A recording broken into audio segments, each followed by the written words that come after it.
Welcome to the Bold Money Revolution podcast. This is your source for straight talking, no fluff, business and high performance conversations that add real depth and value to the way bold leaders live, work, and thrive. I'm your host, Tara Newman. I'm here to show you how to optimize your performance as a leader so that you can grow a business that is profit-rich, efficient, and allows you to generate real, tangible wealth for yourself and others. We are here to help you lead with your values, to perform without overwhelm and burnout, and to do your most important work in the world. Hey there, bold leaders. Welcome to the Bold Money Revolution podcast. I'm your host, Tara Newman, or like Bob Gentle called me the other day on his podcast, he called me his money muse, his personal money muse. And I was over on Instagram and I'm like, should I adopt this new title as a money muse? I really like it. I'm a like, give me a good alliteration and I am there, right? So money muse. It's like, bring it. I like it. So I am coming to you as your money muse with my melodious New York accent a couple of days before Thanksgiving in the United States, because we're batchers. So you're going to be getting this episode in a couple of weeks. And as I'm winding down to go have a very restful weekend, drink some scotch, have some s'mores. By the way, my favorite s'mores combo, y'all have to try this and then hit me up on Instagram. I'm at the Tara Newman and let me know what you think. So instead of Hershey's chocolate, first of all, I don't like milk chocolate. I like dark chocolate. Second of all, Hershey's is like, meh. I don't know. There's something about Hershey's. It's like dreadful. Anyway, use Ghirardelli peppermint bark chocolate squares in your s'more to make it seasonal and festive. And the reason why I'm talking about s'mores is because a year ago we put in a new patio and we put in a fire pit and we have like a heater out there so we could do like, nice outdoor events. And that was the best part about Thanksgiving last year for us, is that we were able to have my mom over. This was pre-vaccine. And we were able to have my mom over outside and have Thanksgiving outside. And it was awesome. And it's like a new tradition. And we made s'mores. And I don't know what possessed me, but I'm like, let's do this with Ghirardelli dark chocolate peppermint squares. And it's so good. So good. Okay. So I'm your money muse and your s'mores superstar. And the reason why I'm so chatty and excited is because I am so pumped. I am letting you know right now, this is going to be the episode. This is going to be the crowning jewel of my career as a podcaster. I'm talking about legitimately my favorite damn topic in the world. We are talking about saving money. The only thing that I love more than making money is saving money. And we are going to talk all about that today. I've got some thoughts for you. And this is an episode that has an assignment. You need to do the assignment. I call them experiments in the Bold Profit Academy. So we are a learning company. The Bold Profit Academy is a learning container. And in there, we are actually really conscious of the fact that folks have some educational trauma. So I try not to call it homework. I try not to call it assignments. I don't call it projects. Who needs another damn project? We do experiments. All right. And so this is going to be an experiment that you need to do. You need to report to me, legitimately report this to me at the Tara Newman on Instagram. You don't have to post your stuff on Instagram, but you need to come and DM me on Instagram, and you can leave me a voice note, whatever you want. I'm over there manning my DMs.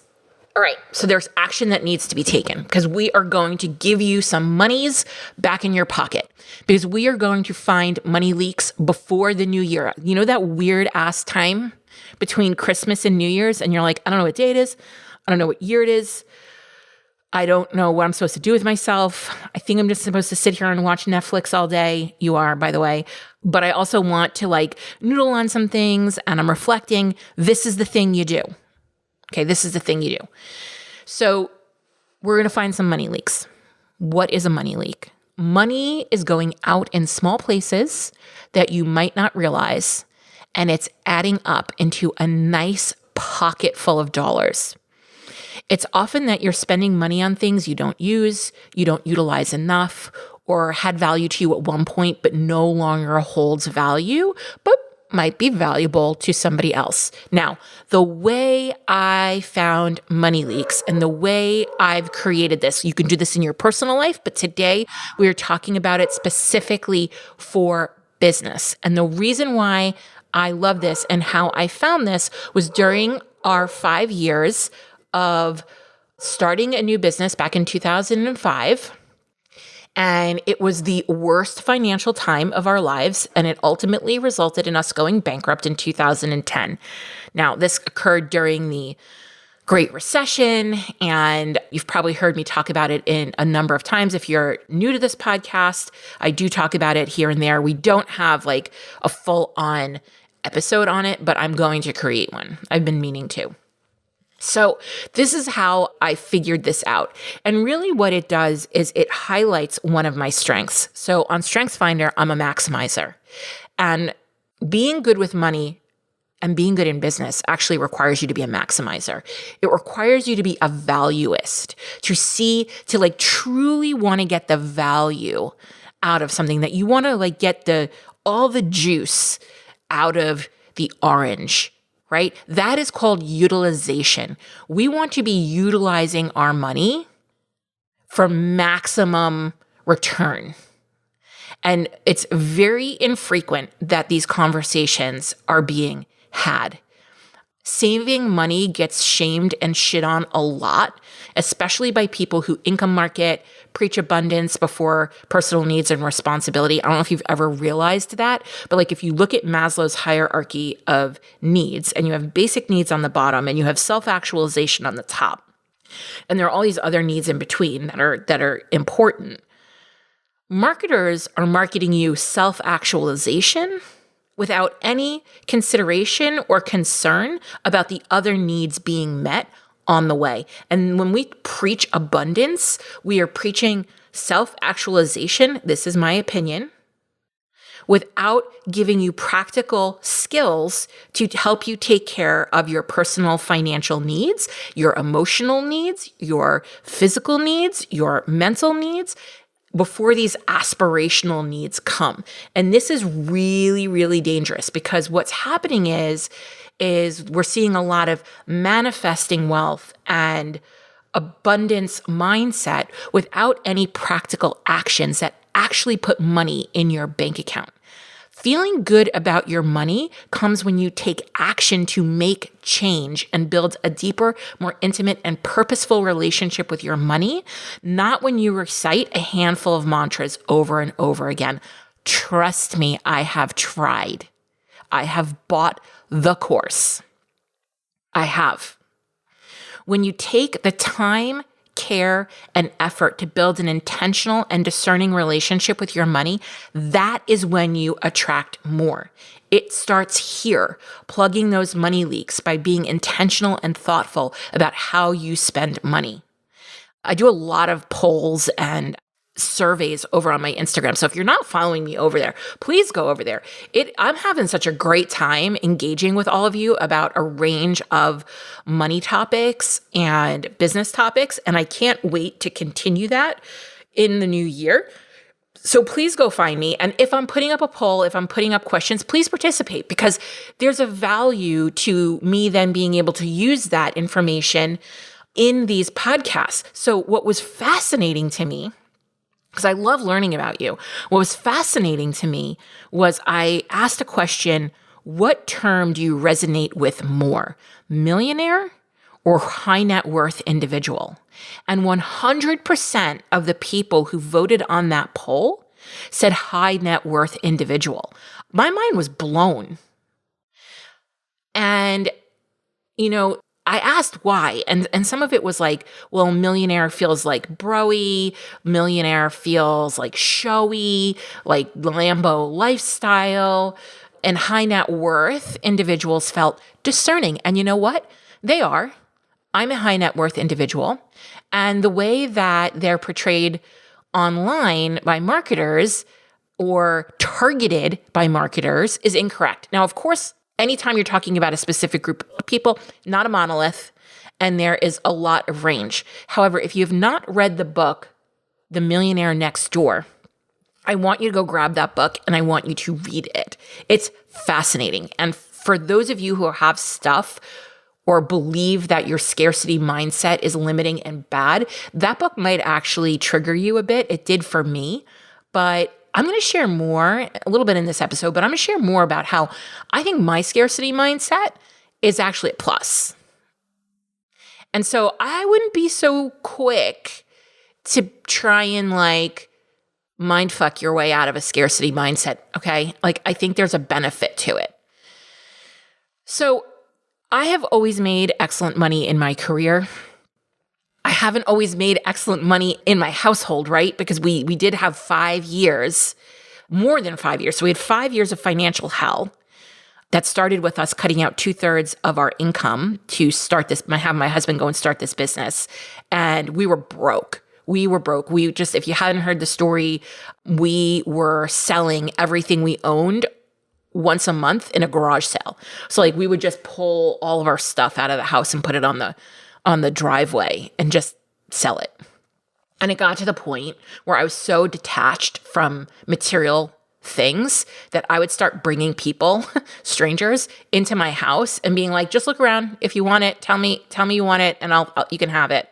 There was almost nothing that wasn't for sale at one point. And we were repurposing that money to buy groceries. My kids were very, very little. I remember we, sold some things so I could get a double stroller because my daughter had just been born. Things like my daughter never sat in a high chair because we had a booster seat. So even though that wasn't the safest thing, I sold the high chair because it had more value to me if I sold it, right? So, I've had these moments in my life where I was not affluent, even though, my salary at the time was great. I mean, it was all going to childcare. We know how that goes. And my husband wasn't making so much money. So we had these times in our life that, created this disruption. But for the most part, I've been someone who's made excellent money, but I don't have a multiple 7-figure or 8-figure business. And you know what? I don't want one. I don't want one. And I'm still a high net worth individual. I'm still building wealth. I'm still going to retire with millions and millions of dollars way earlier than I even expected. And I did it through making smart choices, taking small steps, prioritizing what I need to thrive, right? From my Thrive List episode, and being a good steward of my money, which I learned to do through the financial hardships that I had. So if you're someone who's my financial hardship set me back, think about how your financial hardship could be setting you forward, that can be helping you move forward, right? And there were even times when I first started this business that I wasn't really contributing to my retirement. I had stopped contributing to my retirement because I was building the business to be an asset that then allowed me to contribute the most amount a few years later, right? And you don't have to do it that way. If I had to go back and do it again, I probably wouldn't do it that way. But I'm just saying, so many people are oh, I'm starting too late. You're not starting too late. I was in 5 years of financial hell. Then I declared bankruptcy. Then it's been 10, 11 years that the bankruptcy is on your credit report. I didn't have any credit when we first came out of bankruptcy. I had to pay for everything in cash. I was lucky that Capital One would give me a credit card. And to this day, Chase Bank, even though the bankruptcy is off of my credit report and my credit score is in the high 700s, and I have credit lines at banks and high limit credit cards, Chase still will not give me a credit card. They won't even give me a personal credit card because I once, someday in the past, had a bankruptcy, right? So these are all the things we learn from these hardships. These are the moments that build you, if you want to look at it that way. And so I grew up living a middle class, perhaps maybe a slightly above middle class. We were always, I don't know if anybody can identify this, we were always the less affluent kids in the really affluent neighborhood. So, I've talked about this in the past, my mom wanted to go and move into like the biggest houses in the neighborhood. And my dad was like, no. Or, she wanted to do all this work on the house. And he was like, no. Right. And like, he was very discerning with his money. He really knows how to use a Thrive list, my dad, for sure. I always joke about this. I might have even mentioned this on an episode in the past that, he loves to ski and he loves to boat. He's had a boat his whole life. He built his first boat when he was 17. He just loves being on the water. So he'll ski and boat, but he's still wearing the same Levi's and Champion sweatshirts that he had in 1995. So that's how he does it. So I grew up with a very working class mentality. And I've mentioned this on other episodes as well that, my great-grandparents all had to flee the Nazis and the pogroms, whether it be in Poland or Russia or Germany. And so they were refugees. And I have very much that, generational refugee mindset, that scarcity around money, which has been my greatest advantage when it's come to building wealth. So instead of thinking of saving money as scrimping and saving, think of it as discernment. Think of it as prioritizing what's most important. Think of it as less but better. Think of it as repurposing, because that is what I'm going to show you how to do today. But don't forget, you have to take action. So what I'm sharing with you today, you can save probably a few $100s a year to thousands of dollars, not just once, but every time you use this tool. I use this tool at least twice a year, but to be honest, we're making some big changes in the business, and I wanted to make sure that our cash flow is steady as we go into the next year making these changes.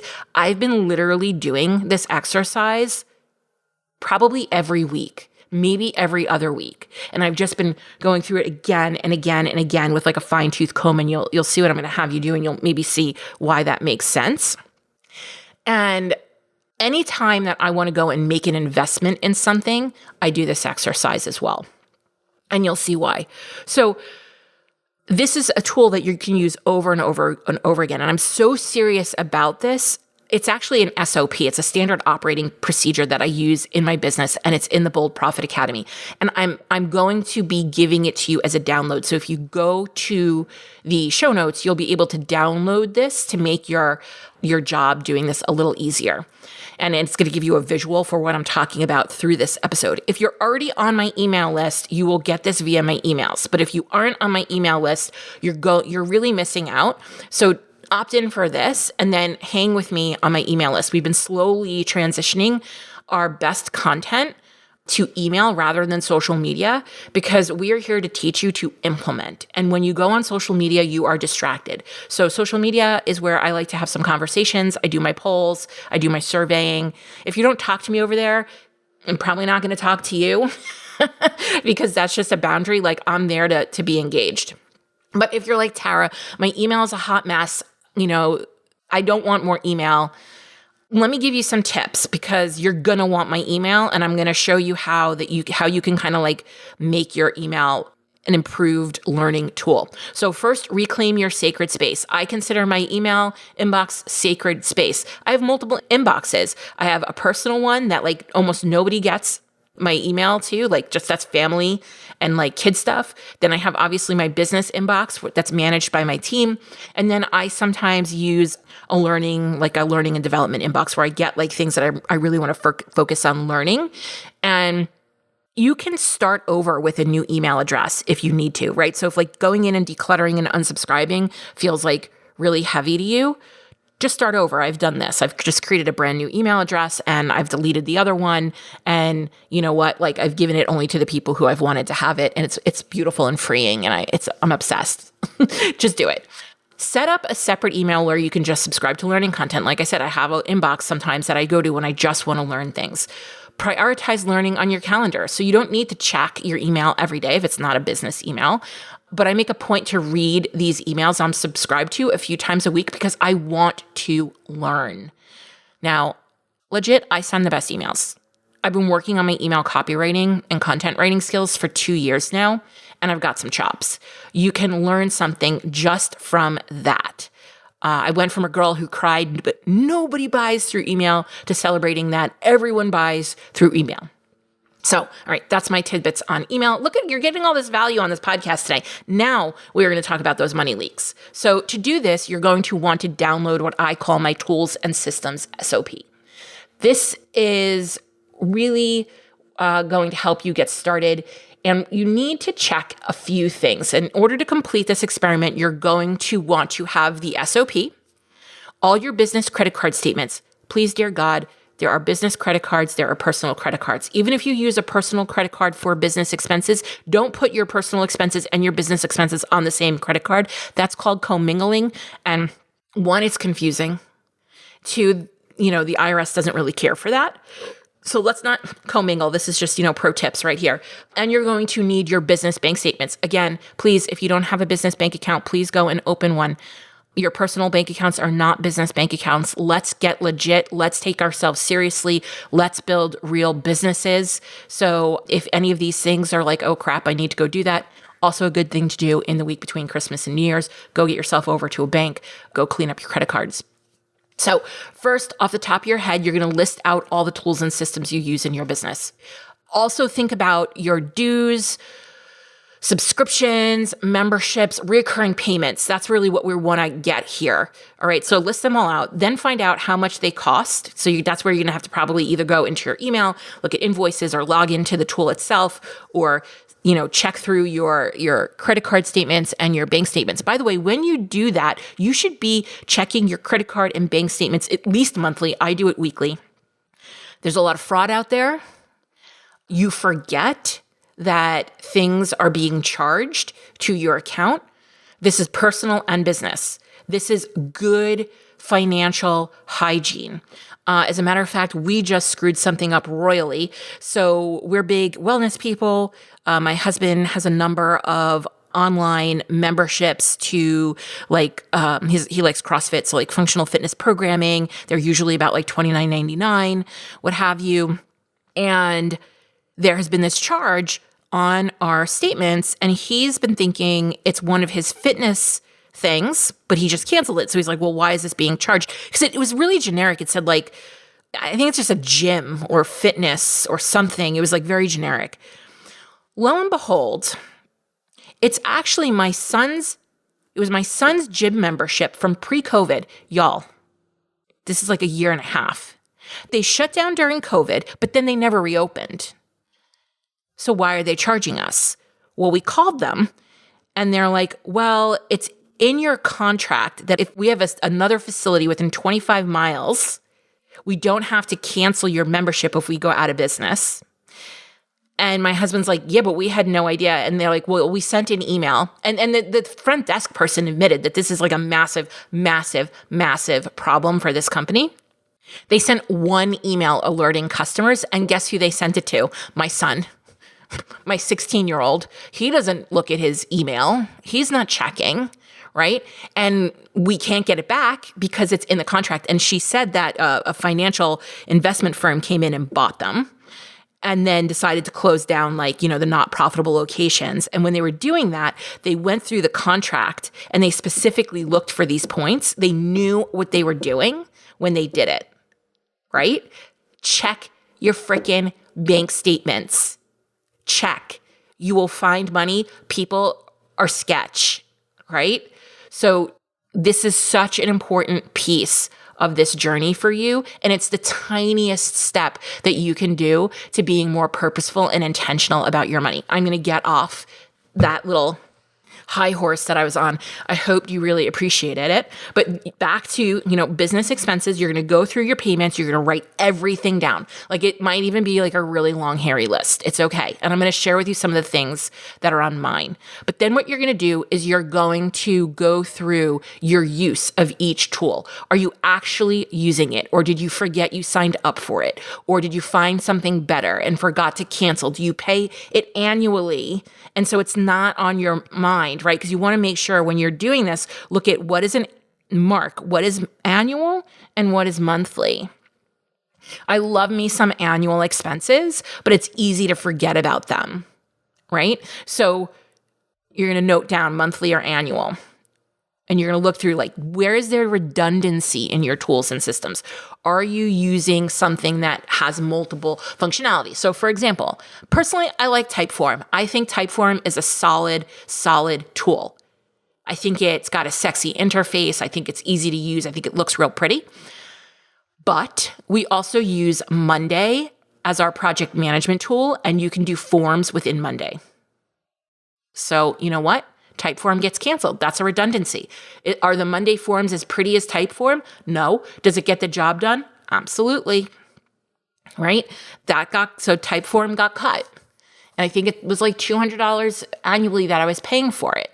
Now, you might be like, oh, Tara, it's $200. Yeah, but that stuff adds up, and it's not about the amount of money. It's what could you be doing with that money that's a better use to grow your business?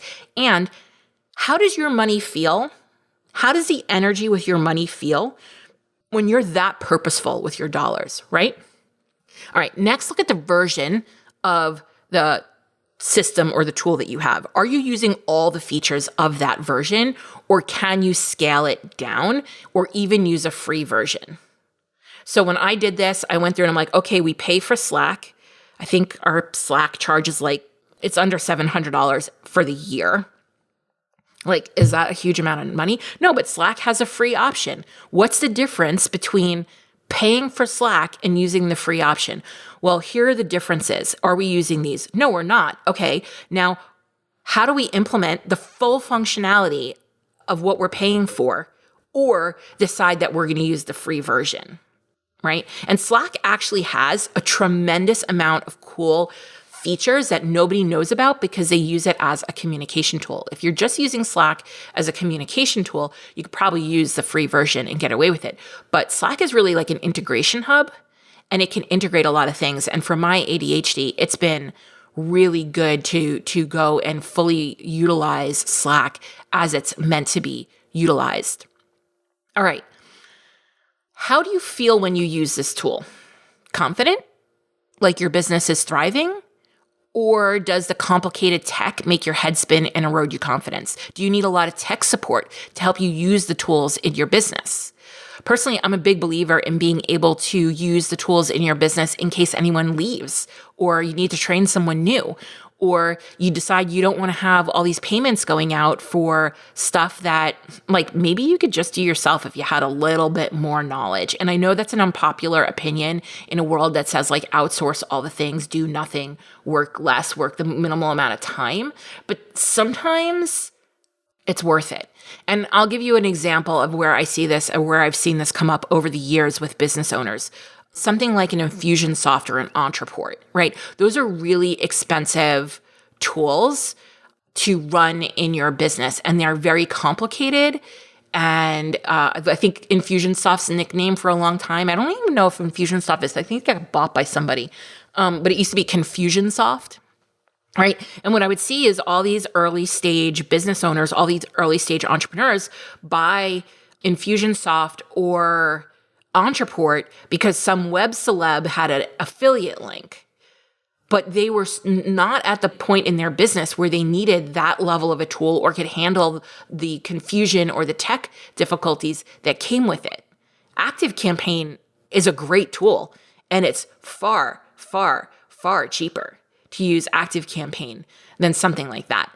And you might even feel more confident using an ActiveCampaign than an Infusionsoft or an Ontraport. So that's just an example of that.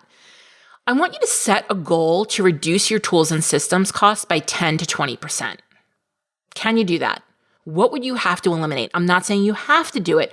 I want you to set the goal. I want you to consider it. I want you to lean into the discomfort of cutting 20% from your tools and systems and your memberships and your recurring expenses like that. Then you got to go cancel the things, and you have to decide to opt out. But here's the thing. We're not doing this from a place of scarcity. This is where people get so twisted. They think saving money or cutting expenses is from a place of scarcity. No, it's from a place of service. It's from a place of how do you want to repurpose the money you just saved? So I want you to think about that. If you cut 10 to 20%, how do you want to repurpose the money you just saved? Do you want to increase your pay? Do you want to join a program? Perhaps the Bold Profit Academy. Do you want to give your executive assistant some more hours so you have more support in that way in the business? Right? How do you want to repurpose that money? When I was selling my items in the garage sales, I was doing that to repurpose it, to make better use of the money that I had, of the assets that I had, of whether it was furniture or decor items or, books that I wasn't reading anymore. You can repurpose clothing. You can repurpose all these things. They have value to somebody else.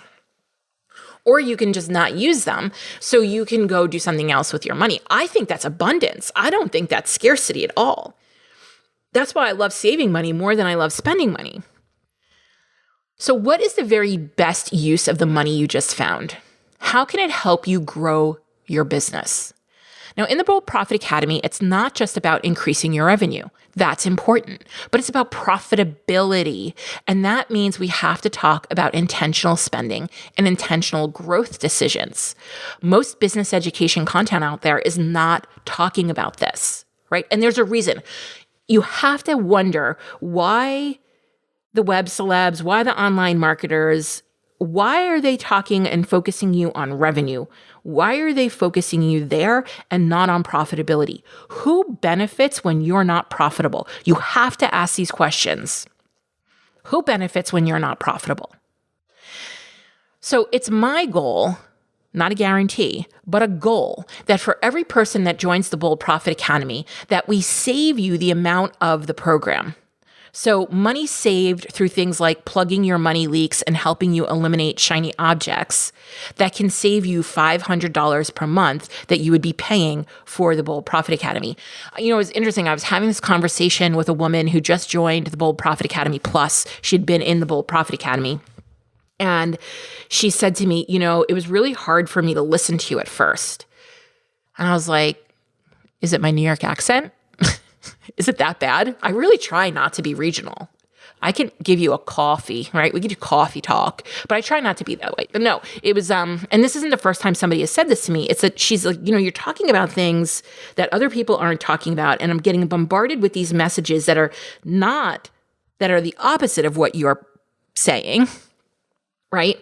And so I had to really lean into trusting what you were saying and believing you and trying it.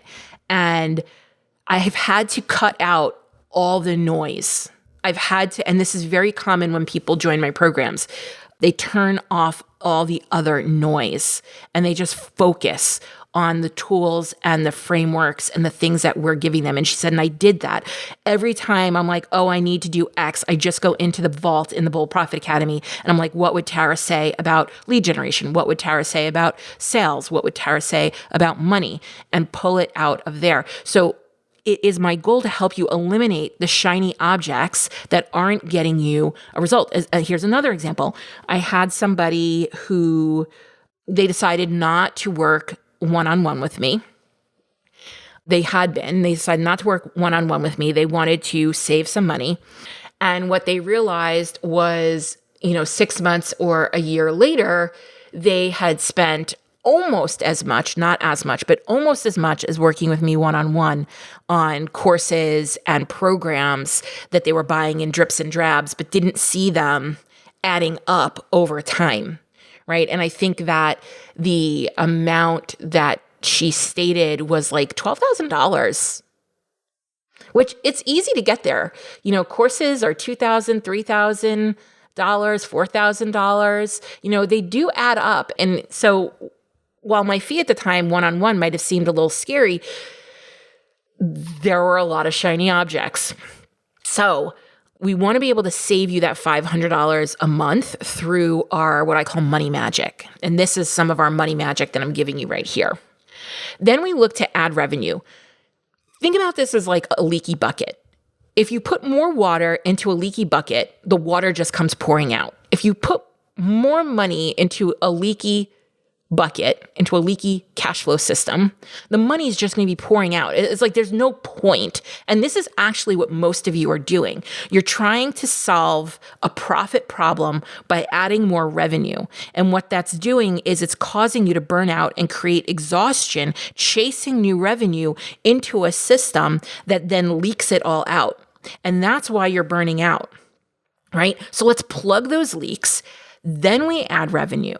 And when we do that, you can work less. And when you work less, you have the time and space to think strategically so you can make better growth decisions. That's how the Bold Profit Academy works. It focuses you on your most profitable growth strategies. So if this is something that you want to work on, and you're like, hey, Tara, I think you're the mentor for me, I want you to go and book a 15-minute call where we can go through and find out if you're ready, if you're the right fit for either the Bold Profit Academy or the Bold Profit Academy Plus. Now, by the time you're hearing this episode, it is probably, we're winding down the year and we're about to go on our company shutdown, but I want you to still book the call for the new year. Put it on your calendar. Make that your intention, your 2022 intention, or your 2022 resolution that you're going to get your money shit handled so that you can increase your income, keep more of it, really meet those personal financial goals that you have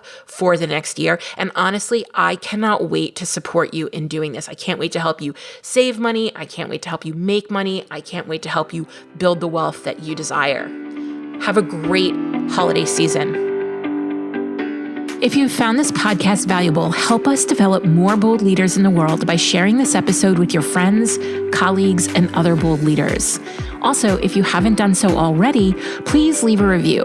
I consider reviews like podcast currency, and it's the one thing you can do to help us out here at the Bold Leadership Revolution HQ. We would be so grateful for it. Special thanks goes to Stacey Harris from Uncommonly More, who is the producer and editor of this podcast. Go check them out for all your digital marketing and content creation needs. Be sure to tune into the next episode to help you embrace your ambition and leave the grind behind.